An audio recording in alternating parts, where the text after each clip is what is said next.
Mortgage by Quicken Loans is committed to their clients, team members, and communities.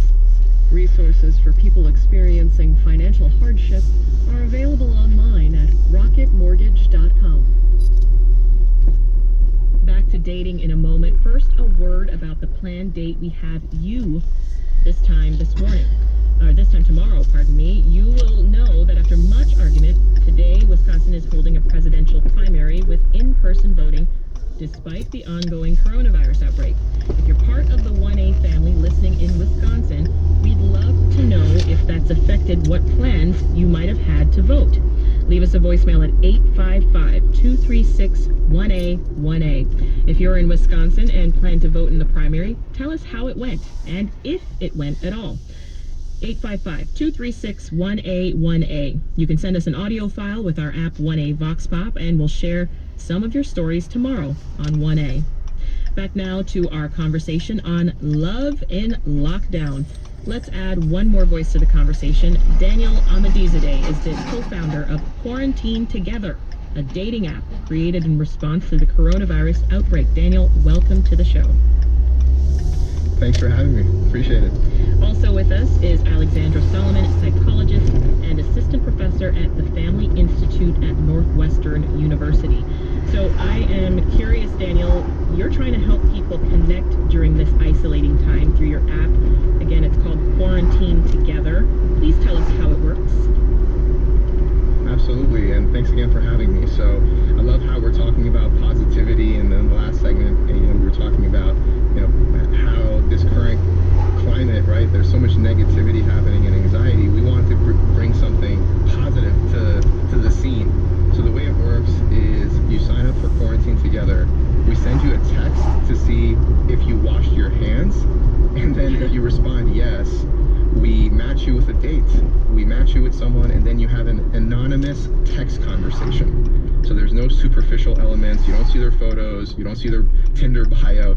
You connect with someone, and you have a human connection via text message for 20 minutes. Mm-hmm. We then send you a link to chat via audio, and then afterwards we ask you to donate to efforts that are helping raise funds for PPE and other materials for healthcare workers on the front lines.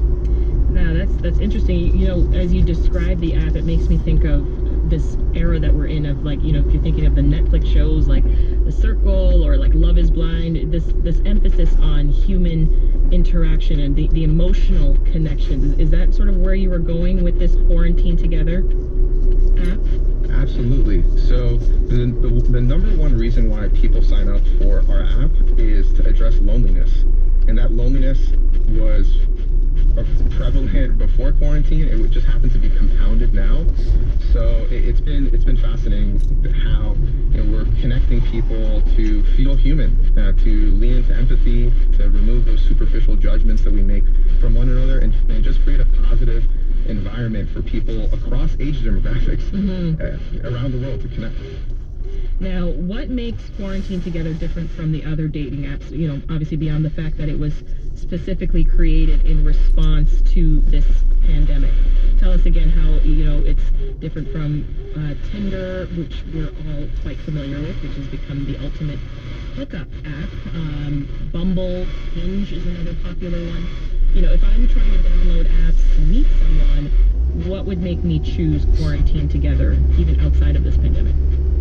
Absolutely, and I'm glad you said outside of this pandemic. So, by the way, this all has been happening over the last few weeks, right? It's been insane. 7,000 plus people around the world signing up. But what makes it different and why we believe they're signing up is those traditional dating apps that you mentioned, which are good, they work, but currently we're all stuck at home.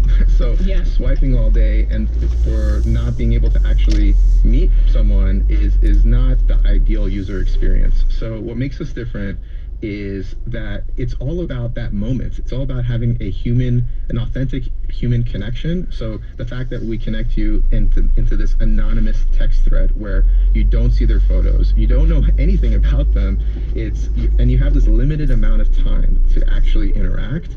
We're seeing these interactions that likely traditionally would never have happened. I mean, yesterday I spoke with one of our users in Trinidad and Tobago who matched with someone in San Diego, anonymously they were texting, and then they finally exchanged numbers, Wow. and they ended up texting until 3 a.m. So From Trinidad and Tobago to San Francisco. That's quite the distance. That's awesome.